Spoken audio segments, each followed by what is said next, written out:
I kind of said, all right, I'll let you manage this, kind of fill me in on what's going on. I really am kind of clueless in all of this. So it's gotten better over the years. At the beginning, there was a lot of clashing with it just because he was so into it and I was so, wait, why do we have to do all of this all the time? And it ended up being one of those situations when he could see so much more of the bigger picture than I could. And over time, I'm like, oh, that's why we've been doing it this way. You know, it was, I remember, you know, being in the grocery store as a newlywed and like putting things back on the shelf because it was putting me over my budget. So I had my calculator in one hand and my list in the other, and like being almost in tears because I'm like, I can't make this work. But by doing that in the beginning and being so much more responsible with our budget and our spreadsheets and having those long discussions at the dining room table for years, it slowly began to make more sense to me. And the benefits have obviously been coming in much more over the years. And her input of why do we have to be so hard on ourselves with this stuff all of the time helped me understand that, like, hey, there's a little bit more to this than just money. And so we kind of joke around and say that she's the jelly to the peanut butter in the sandwich, right? Like, so we complement each other in that way. Welcome, millionaires and future millionaires. You're listening to the Millionaires Unveiled podcast, a show where you'll hear the stories and interviews of everyday millionaires. We'll unveil their decisions, their strategies, and their portfolio allocation. Now to your host, Jace Mattinson. Welcome back to another episode of the Millionaires Unveiled podcast. This is episode number 322. Stace, we're back to starting the episodes just like we used to. What's going on in your world? This question never gets easier to answer. I never know how to take it. But I'm doing great over here. Just still complaining of pregnancy symptoms, which we're all ready for those to go away. But I have my voice back, and it's been a good weekend, busy weekend, but ready for a great week. Yeah, we're almost to Halloween here, which we're still trying to figure out our costumes. We thought we'd dress up as podcasters, but then realized that, nobody knows what we look like behind the mic. And I don't even think most of our friends know we podcast, so. Nah, it's great. It's all good. Been doing it for 6 years, so almost 7. It's going to be the anniversary. Actually, holy crap, next month. Wow. I'll make you We're going to do something big. I know. We should have a little, cake celebration on the podcast. That's a good idea. All right. I'm taking that to the bank. Speaking of the bank, this week's reviews have been off the chain. In fact, I'm going to read a couple of them because I got a cool one in that makes a lot of this stuff all worth it. Not that all of them don't, but this one's really cool. But I'm going to start out with Tony first. He says, I've been a long-time listener and loved every episode, but this one was one of my favorites. He's referring to last week's episode. Incredible story. Thank you both for the podcast. Really inspiring. This was last week's episode with Charles. Also, this comes from Binka51. Just love your podcast. Congrats to you and your wife on expecting twins. How exciting. I've listened to the podcast from the beginning, and please keep up the great work. I also got one from Hans, who said, love the show. Key question. Love the show, but oftentimes missing a key question to ask millionaires. That is their age. It's hard to understand their background when you don't know their age. Love everything else about the show. Thank you. Hans, appreciate that. We will try to incorporate that over the years. As you can imagine, some people don't want to reveal their age. We do have, we try to put some of that in the show notes, at least in the decade that they're in, but something that we'll be a little more attentive to going forward. And we do usually ask how long it's taken them to get where they are, but I think we could definitely be better about addressing age if they're comfortable sharing it. Now, on to my favorite review I think I've ever gotten. This comes from Lucius, which is a pretty sweet name. It says, I loved it. I'm 10. And I'm so interested in this stuff. Please keep going. I got a 10-year-old that I'm inspiring. That is what a bunch of this is for. So, Lucius, man, you made my week, my day, my year. Appreciate it. Thanks for the shout out. We'll keep creating great stories, content, as long as the guests keep coming on the show. Speaking of, if you haven't heard your story yet, which today we're actually going to get into an interesting story and a profession that we've never had on, which is amazing. But if you haven't heard your story, or even if you had and would like to be on the show, send us an email, millionairesunveiled@gmail.com, and we'll get you scheduled and get you on the show. And for today's episode, we have Ryan and Allie. Ryan was a Marine and ended up having to leave the Marines. That we get into the story about that. And now he works for a utility company, local utility company. And Allie is a librarian. She started out in the mailroom though, and then worked her way up, got her master's. Incredible stories. Net worth is just at 1.1 million. A good chunk of that is actually in their Roth IRA and retirement accounts, just under $500,000. They've got some real estate that they've built up over the years, and then some home equity and cash, kind of round out their investments. So could not be more excited for today's episode with Ryan and Allie. Yeah, something actually I loved about this episode is Ryan and Allie are a superstar team. You'll notice throughout their episode just how much they support one another through their trials, and that was really inspiring to me. I love stories of families because this is definitely pertinent to my own family. This is certainly a family journey for us. There's a lot of support that goes on behind the scenes on either end, and that was really inspiring to me. Aside from their net worth gains, so I'm hoping they come back and do a relationship episode. Should we switch? We're not switching gears. Don't worry. Yeah, we're not expanding yet. But without any further delay, let's get to the episode with Ryan and Allie. Ryan and Allie, do you want to just give us a little about your background and what you're up to now? Yeah, so I work for a utility repair company in the area, and what I do for them is I repair two-way radios. That's my W-2 job. I'm also managing our real estate investment LLC that we stood up about 6 years ago. Prior to that, I was in the United States Marine Corps for about 10 years. And after I got out in 2016, I moved back here to South Carolina, where I'm from.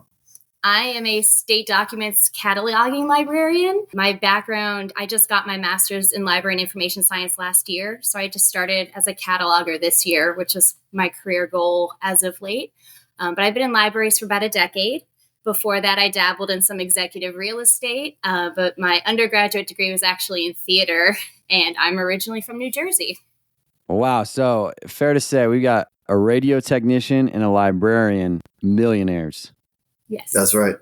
Dang, that is awesome. Congrats to y'all. So I want to get in, and by the way, thank you for your service in the Marine Corps. We just got back from Hawaii not too long ago and went to Pearl Harbor, and man, that's just, it's touching. And I appreciate those, especially, those that come on our show. And we've had quite a few on the military, but for those listening, it is proven to multiple people that it is definitely a career that is admirable and also a way for you to create wealth as well. So Ryan, Allie, what's the net worth today? So today, the total net worth looks like it's at $1,095,317. Wow. So newly minted, coming to do the $1 million holler today. I love it. That's right.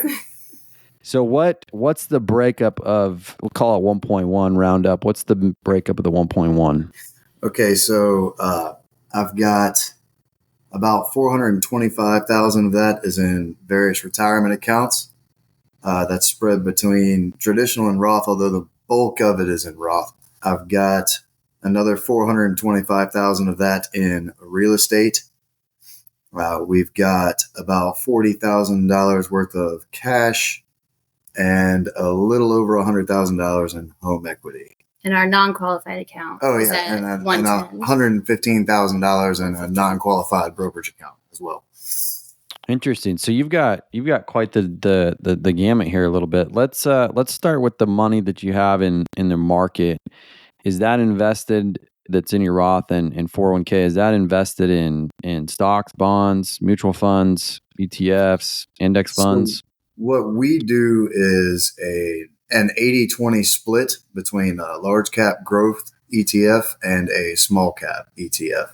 And what we'll do is go in and rebalance to that allocation regularly. And did you start that way from the beginning?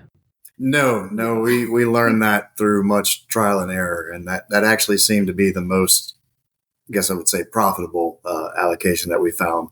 Okay, profitable allocation. Walk me through how you arrived at that. What time period were you looking at? I mean, what did it start like? Kind of walk us through the journey here. Okay, so this kind of have to go back to whenever I was about 20 years old, sitting in my barracks room in the Marines, wondering how I was going to stop overdrafting my bank account every month, and decided to figure out how money works. And what I figured out was that if I ever wanted to have any, I needed to spend less than I made and invest the difference. And so I didn't really know anything about investing or stock picking or anything like that, but I was eager to learn, and I had Google, and I had CNBC on the television. So I tried my hand at stock picking for a number of years, dabbled in some options trading, made a good amount of money doing that, and then lost all of it. Then decided to buckle down and figure out how to invest more steadily and pick solid companies. And we started out investing in about 5 or 6 companies regularly. And then that got to be just too much to try and keep up with all the different earning statements and everything coming out. So when ETFs came, I guess I noticed them in about 2010. Around that time, I decided to shift focus and gain some of the diversification that you can get from an ETF. And for a long time, I was doing a little bit of small, a little bit of large, a little bit of mid, a little bit of REITs, a little bit of everything. And only about 6 years ago, I heard the 80-20 allocation. It was actually from an interview, I think, on your podcast. It was the first place that I heard it. And I decided to back test it with some online software that I was using. And I found that it was more profitable than anything I had done up until that point. Interesting. And the real story is you got married and figured out how to invest, correct? That's it. Yes. So, Allie, while Ryan's explaining this, y'all met at some point. What did you bring to the table in terms of like, hey, this is what I want to do? Or was it more of like, hey, I don't know anything about this. I'll lean on you to kind of just figure it out? We met around the beginning of that story. We met when we were about 20 years old. I was in college and he was stationed in DC. So in the beginning, I had some stocks that my parents had set up a basic portfolio for me. I never had very much in it, but my dad kind of managed it for me and let me know what was going on with it. I wasn't that interested at the time. And when I met Ryan, we started dating, and a couple months in, he started really getting into this. And I think this is when you got your BlackBerry, so you could watch the market, So we had the BlackBerry while everyone else kind of had a flip phone. And our dates at the time were watching a DVD at my apartment and maybe getting McDonald's. Like everything was getting saved. We were trying to be Dollar menu McDonald's. Yeah, there wasn't very much going on. And we did get married in 2010. And I kind of said, all right, I'll let you manage this. Kind of fill me in on what's going on. I really am kind of clueless in all of this. So it's gotten better over the years. At the beginning, there was a lot of clashing with it just because he was so into it. And I was so, wait, why do we have to do all of this all the time? And it ended up being one of those situations when he could see so much more of the bigger picture than I could. And over time, I'm like, oh, that's why we've been doing it this way. It was, I remember, being in the grocery store as a newlywed and like putting things back on the shelf because it was putting me over my budget. So I had my calculator in one hand and my list in the other, and like being almost in tears because I'm like, I can't make this work. But by doing that in the beginning and being so much more responsible with our budget and our spreadsheets and having those long discussions at the dining room table for years, it slowly began to make more sense to me. And the benefits have obviously been coming in much more over the years. And we balanced each other out too, if I can just butt in for a second. Like her input of why do we have to be so hard on ourselves with this stuff all of the time helped me understand that, like, hey, there's a little bit more to this than just money. And so we kind of joke around and say that she's the she's the jelly to the peanut butter in the sandwich, right? Like, so we complement each other in that way. That's awesome. It seems like you guys complement each other in a lot of ways, which is nice to see you as such a strong team. So it's challenging, those especially formative years when you're trying to put so much away. It's a little bit emotional in some ways, maybe more so for some women than men, because the physically putting things back away on the shelf is an actual reminder of I am delaying my gratification. I really want to buy this. Is it really that big of a deal? It's $3, it's $10, it's $20 a week here or there, but you're showing that you're setting goals and doing what you have to do to reach those. Thank you so much for walking us through some of those investments. You mentioned at the beginning that you also have some real estate. So it sounds like you all have some other income generating sources. Talk us through those. Yeah, so we have some investment real estate. We own 7 doors in the Midlands, South Carolina area. One of those is a single family home. We own 1 duplex and we own 1 quadruplex. And wow. Right now the values of all of those together sit at close to $950,000. And the amount of leverage that we have against those is only about $500,000. So we're just over 50% levered on those. And our goal is to actually try and have those paid off within the next 10 to 15 years so that 100% of the cash flow is coming straight to us. Amazing. So at what point did you start diversifying your portfolio outside of those other funds? You want to talk about that? Yes. So around 2015, we had to do a big pivot. Ryan ended up having a DUI while he was in the military.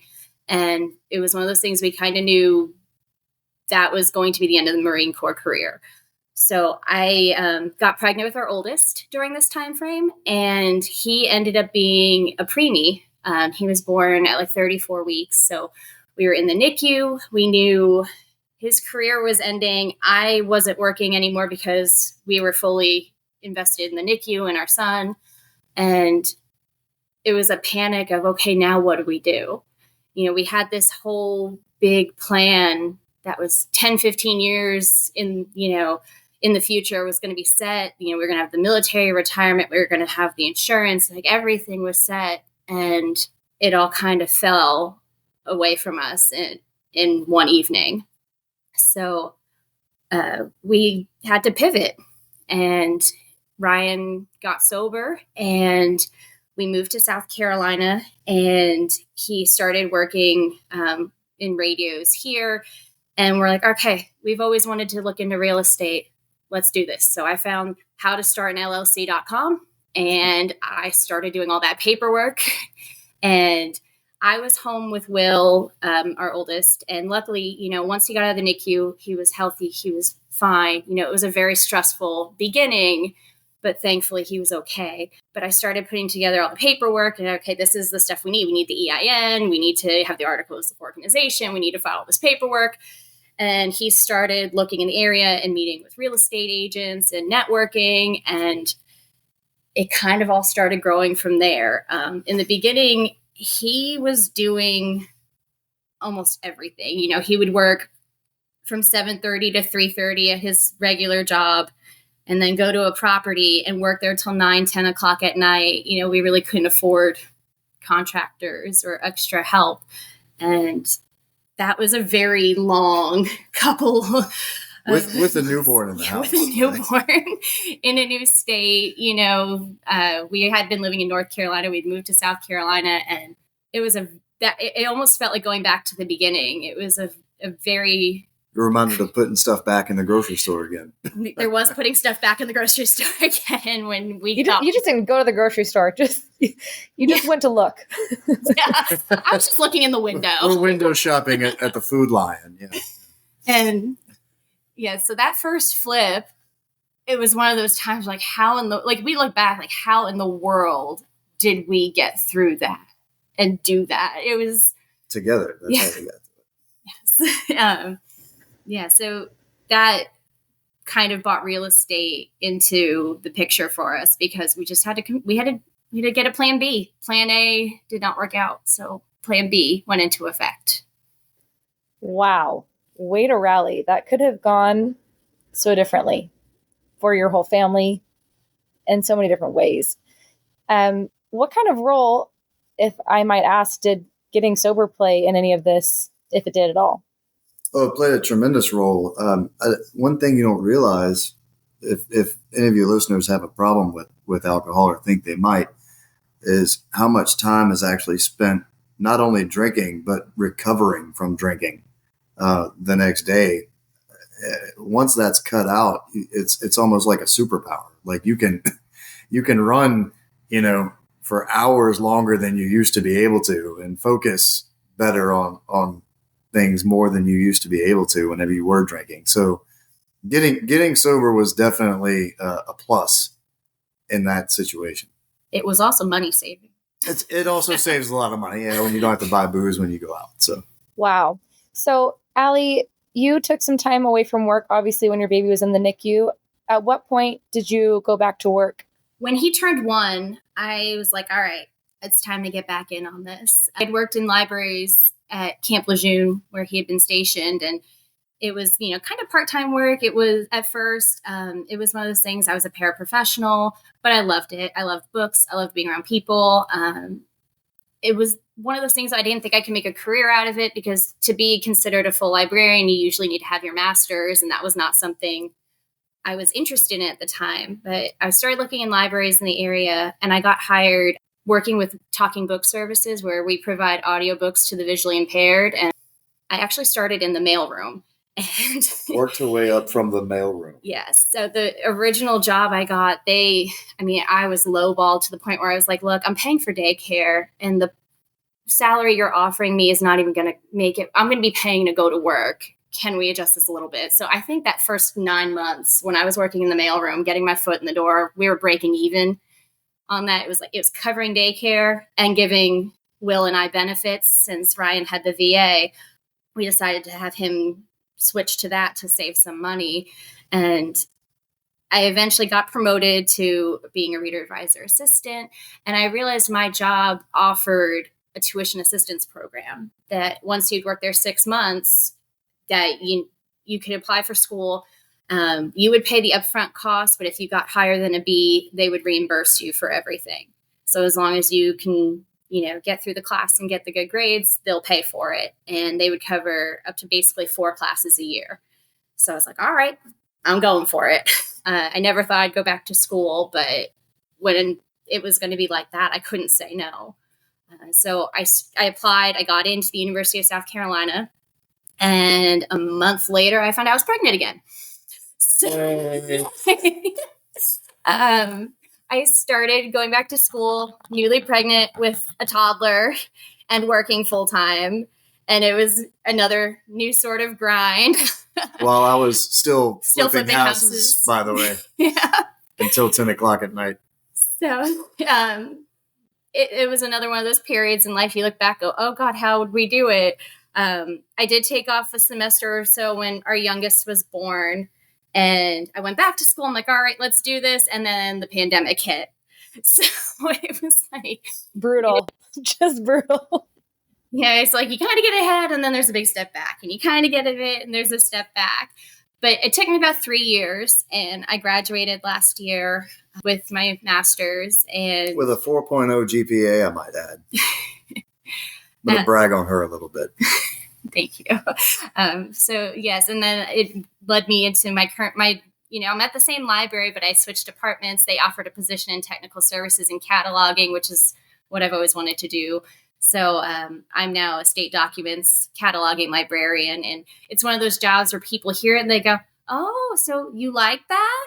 And I say, yes. And they, okay, good. I'm glad, because I wouldn't.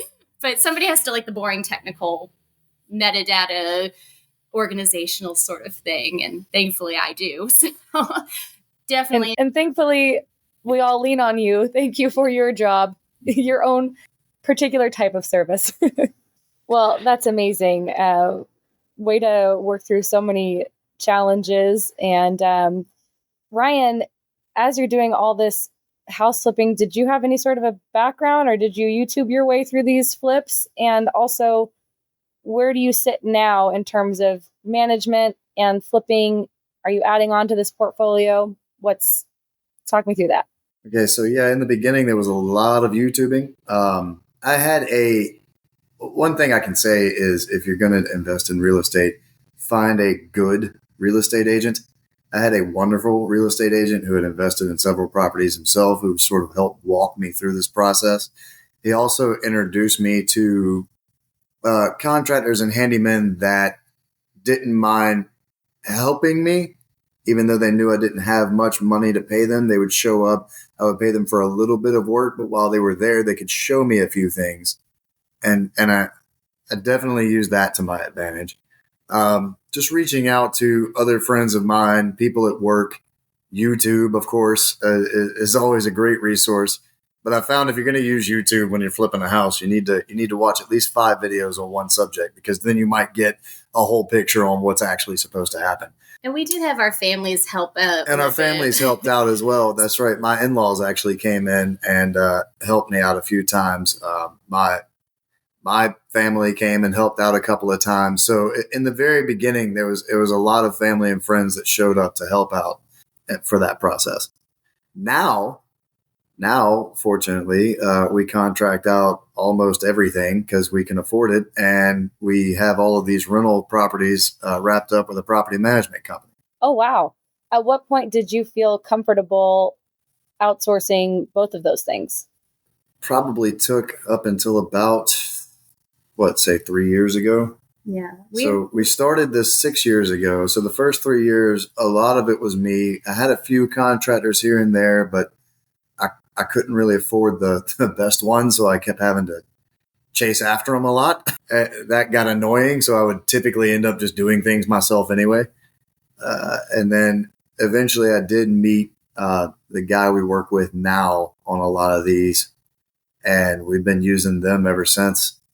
And his wife actually runs the property management side. So they've been great and very helpful to us during this process. But we just kind of met them right at the right time, where we were starting to make enough money to afford to outsource some of these things. And it's been a great cooperation since then. And we also decided at a certain point, we could make more money doing some of this ourselves, or, managing it ourselves. But it became a thing that, now we have a 7-year-old and an almost 4-year-old, and we still have our day jobs, and we want that time as a family.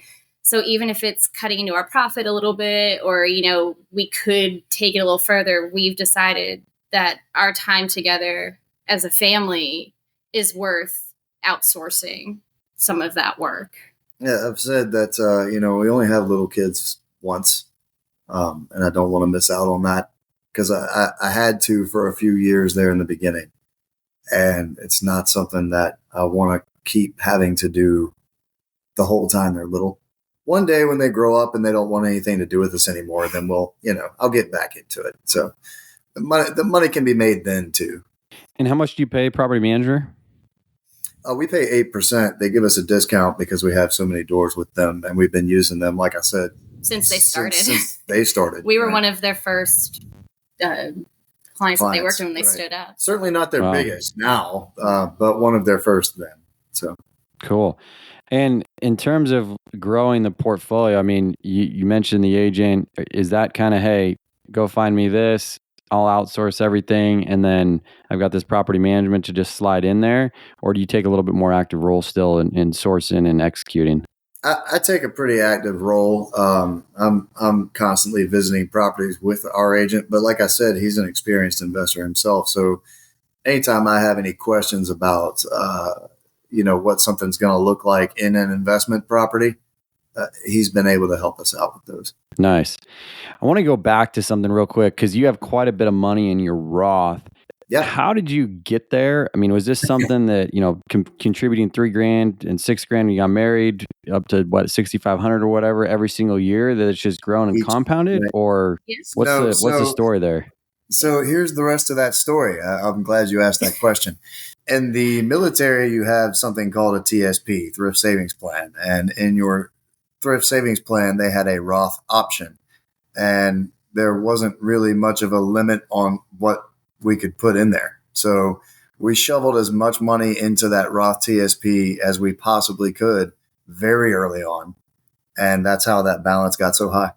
Interesting. And I mean, going back to the early days where you're just trying to figure out investing, I mean, how did you even stumble on like, hey, this is a Roth and I should do this? My income is possibly lower now than it will be later. My tax bracket's lower, et cetera. I mean, what was the thought process and even getting and arriving at that point? Exactly what you just said. I mean, I knew that my income was as low as it was possibly going to be at that point in my life, and I needed to shovel as much as I could into that Roth account. I'll add too, while I was in the service, most days in the service, I mean, if you're not deployed or not out in the field training, you're getting off of your regular work duty hours at about 4:30, and I would go work a second job at night just to have extra money so that I could put my paycheck into the Roth TSP. Interesting. So everything you were making was basically going in there, and you were living off your second job income. As much as I could shovel in there, I was shoveling in there. And that was even before we got married. And then once we got married, obviously, she had an income. So then it was like, okay, let's ramp this thing way up and run it from there. Did you learn to do that from a book or a podcast, or was this just, hey, Ryan, 20 years old, man, I know exactly what my future is going to look like, and I'm putting all this in a Roth? So when I was 20 years old, sitting in my barracks room trying to find a way to stop overdrafting my accounts, I went full bore into all of the self-education that I could possibly do.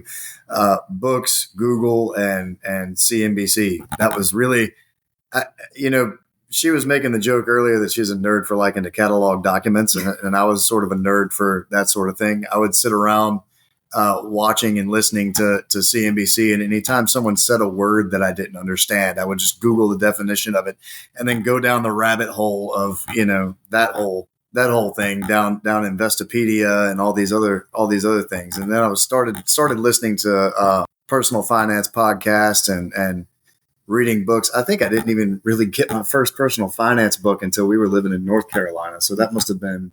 I was working at the library and he asked me, hey, can you get me these books? And I said, absolutely. Right. And the first one I ever read was Rich Dad, Poor Dad by Robert Kiyosaki, and kind of changed my thinking on assets versus liabilities. So that book is very good for that. Other than that, really the Roth piece, it was sort of intuitive to me that I was in such a low tax bracket that I would want to invest in such a way that I wouldn't have to worry about the taxes later. We wanted to max them out, max out what we could every year too. And in the beginning, it was one of those things, we did it monthly. We budgeted like, okay, this is how much we can afford to do to make sure we hit that limit for the year. And then, as we got further along, it was okay, front load it, get it done first thing part of the year, right? And just check that box and keep going. So in the first few years, it was like we would do, I think it was like $450 a month or something like that we could shovel into a Roth account to max out for ourselves. And then eventually we got to the point, once we moved here and started flipping these houses, we got to the point where, oh, well, we have this money sitting over here in a money market that was waiting on a real estate investment. Let's just take the max for the year and push it into the Roth in January. So we don't have to worry about it for the rest of the year. Yeah. So I'm curious now with the real estate portfolio, you've got, obviously the retirement accounts are kind of neck and neck. How do you think about, which one to choose? Do you still max out the Roth every year? Is that going to be the plan going forward? Is there a point where you might switch that? Walk us through that a little bit. My plan going forward is to max out the Roths every year on the IRA side, the Roth IRA side. And then build up the real estate portfolio sort of organically, if I can, from the rents that are coming in. And we'll put that money into a non-qualified brokerage account until it gets to a certain mass that we can then use that to purchase another piece of real estate. And so we'll have the Roth accounts working in the background, and then the real estate is there to provide for possibly I wouldn't call it an early retirement, but an early exit from our W-2 job. Gotcha. Allie, has your income and portfolio and assets have grown, net worth's grown, have you increased lifestyle at all? A little bit. I mean, it's one of those things, we've moved a couple times. A little bit. He laughs. I see some eyes. We're certainly not putting things back at the grocery store. No. I can tell you that.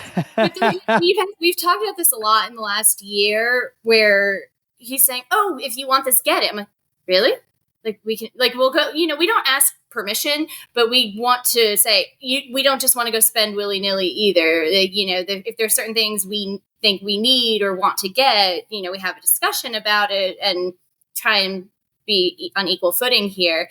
And sometimes, you know, it's one of those things, you know, our son has a break between camp and school this year that we didn't realize, like, oh, we have a 2-week period. We're like, what are we going to do with him? It's like, well, maybe, do you want to go to the beach for like a week? Like, you know, our vacations for years were, okay, we're going to drive to my parents' house. And then next time we're going to drive to your parents' house. And, you know, we didn't really get to go on vacations. We didn't really get to do those kinds of things. And now that we can, I keep hesitating because I'm like, really, we're at this point now. Like we can buy, like, I can get the steak at the grocery store. I don't have to get, you know, the 75% ground beef, like, you know, so or the Spam or anything like that.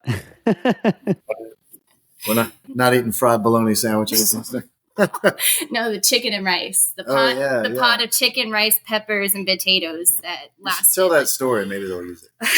When we first got married, we had this nice fancy pot, and we filled it with chicken, peppers, potatoes, and then we made a big thing of rice. And that was the only lunch and dinner we ate for the entire first 2 weeks. 2 weeks. 2 weeks. To the point where I'm like, I could not eat that again for years. Like, we had boxed cereal in the morning, and we had the chicken and rice for lunch and dinner. And you know, it was one of those things, like, we had just got married. We were in our little 700 square foot apartment in Northern Virginia.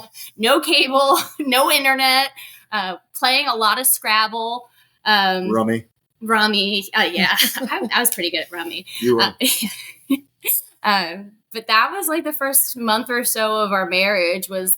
My job didn't start for a month or so. And, you know, we really didn't have anything. We honeymooned at like my parents' house in North Carolina. They were going to move in the next year. So they had a house, and they're like, okay, you can use the house. So she says house. This thing was a cabin, like a luxury cabin up in the mountains of North Carolina that they had just purchased but hadn't moved into yet. And we had just gotten married and we're looking for a place to honeymoon. So that would be hey, cheap. That works. Free is good. So. Love it. Love it. Love it. Y'all are scrappy. That's for sure. I love it. All right. Well, let's wrap up with some rapid fire questions. And ideally, if we can, I'd love to get answers from both of y'all on these. What is the most expensive pair of shoes that you've purchased? I have a pair of boots that maybe is like $125, but I've had it for like 10 years. Mine would be a $250 pair of work boots. Okay. Not too bad. What about the most expensive meal out that you paid for? We went to Ruth Chris a couple of years ago before we had kids. If we felt like it was one of those things like everyone should try once and one time. That was about $250 because I was still drinking at the time. We paired wine with the steak and everything else. So that was good. It was a good meal, though. You remember, that's all that matters, right? That's right. What is a key lesson that you learned from childhood? For me, it's family matters. You know, my mom was one of 6, and I grew up with, my parents divorced when I was really young. I lived with my mom and my grandparents for a couple of years, and it was just a cacophony of aunts and uncles and cousins. I think I have 15 first cousins on one side. And just having, regardless of what else you have, your family matters. And that's something that's kind of influenced us, I think, now to, you know, stepping back from what we can be doing because we want to focus on our family and have that time as a family. Something that I carried forward from my childhood was waste not, want not, and hard work pays off. I was also a child of a single mother for many years until she remarried when I was 10. And I watched my mom, I believe you accused us of being scrappy a minute ago. That I get that from her.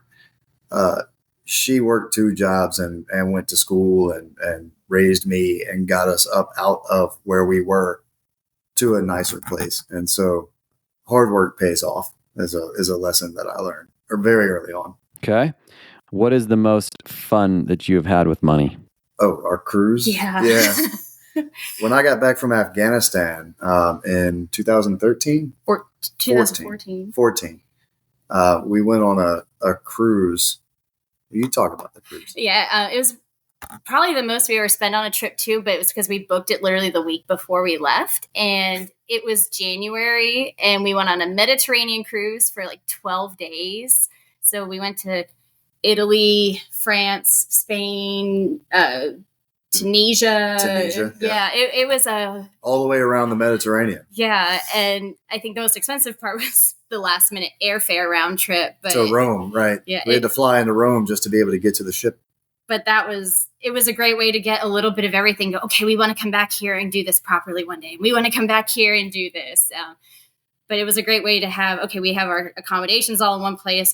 We would have, big breakfast on the boat in the morning. We would eat locally for lunch wherever we were in port and do some activity. And then we'd have dinner back on the boat. And, we got a couple of souvenirs and stuff like that. Yeah, that was an amazing time. I definitely see another cruise in your future. I can tell. For sure. Would that qualify as your best bucket list experience so far as well? So far. Yes. Yeah. Okay. We do want to travel more. Like, I know Ryan wants to go to all the national parks. I really want to set foot on every continent at least once before I go, including Antarctica. That's one we want to try and figure out one day too. So that might have to be on a part of a cruise. Nice. What has been the craziest thing that you've ever done to earn money? Well, I went to a war zone twice. Does that count? That's pretty wild. I spent the summer as a minor league baseball team backup mascot. I was Sparky the dog. So if Sparky had a game and a charity event or a public event, I would do the event while Sparky did the game. So I got about $30 an hour to do that. Being Sparky the dog. Yeah. That's pretty good. I don't think that your strangest thing you've done to earn money could be more vastly different. It's true. It is true. Like I said, peanut butter and jelly, two complete opposites, but they go well together. The Southern Marine versus the Yankee theater major librarian. Yeah, it shows. Have you ever had disagreements over money? Oh, yeah. Oh, all the time. Literally today, sounds like. For sure today, yes. Probably before this call. Right.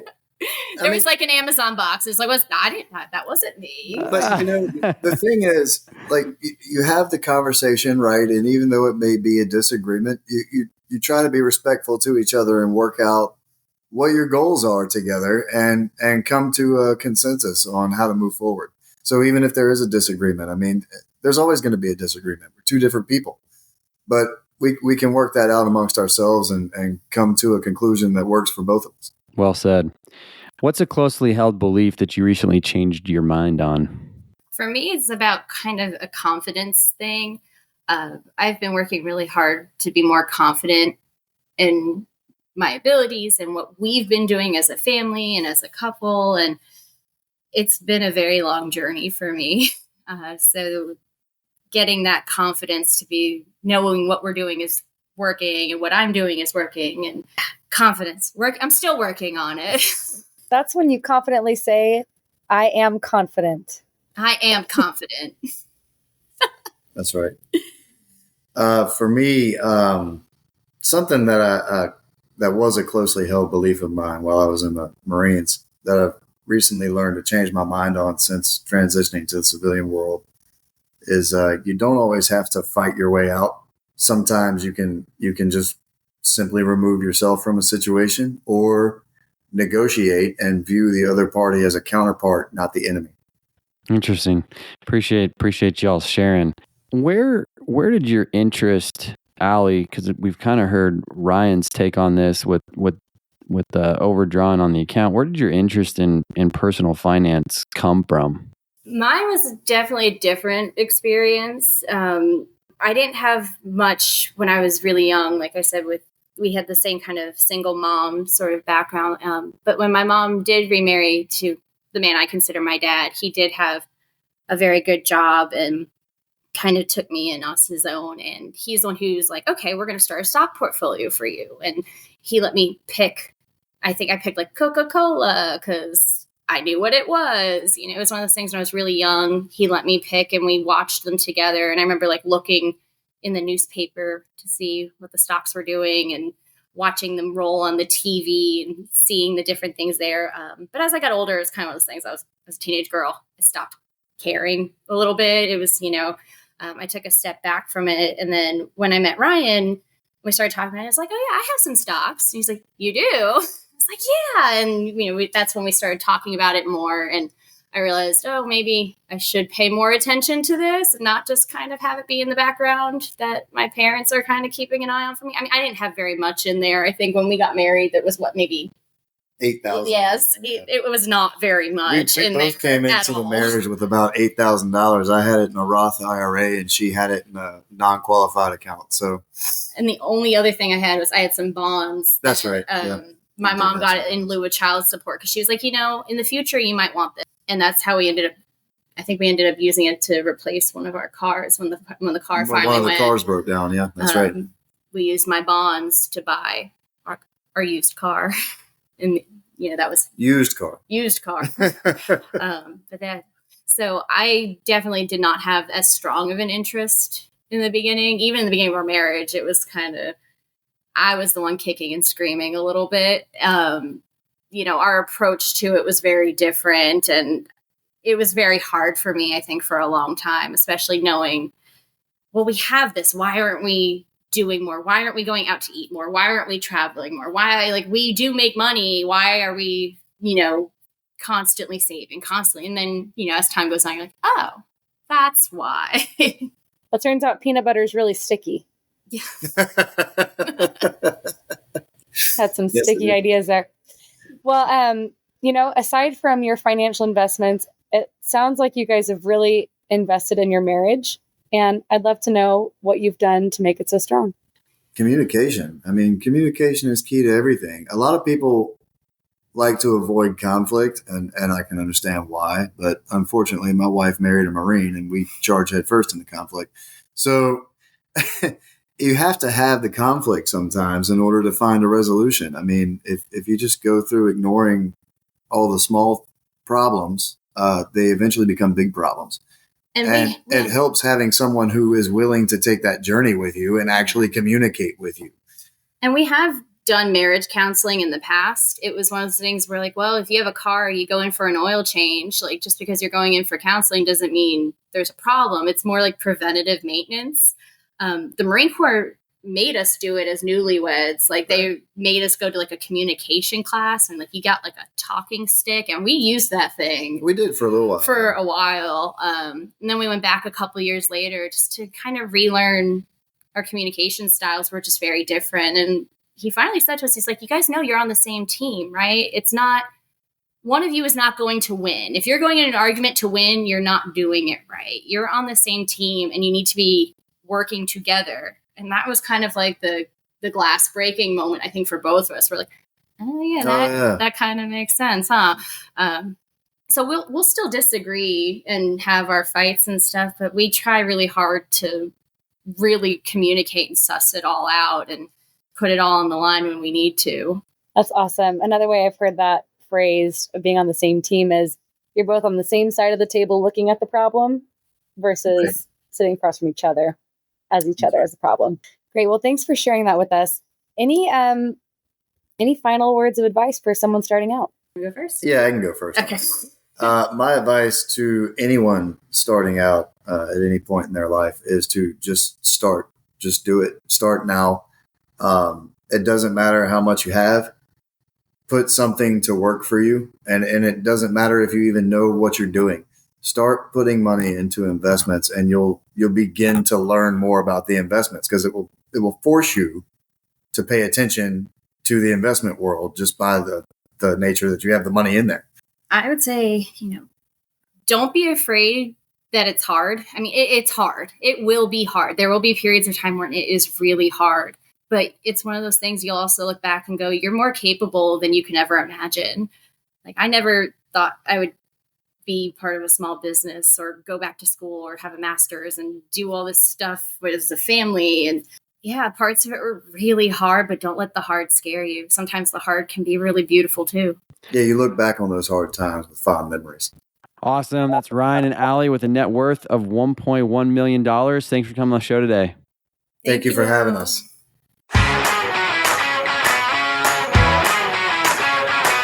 Thanks for listening to the Millionaires Unveiled podcast with Jace Mattinson. For more stories, investment opportunities, and information, check out our website, millionairesunveiled.com. See you next time when you'll hear from another everyday millionaire.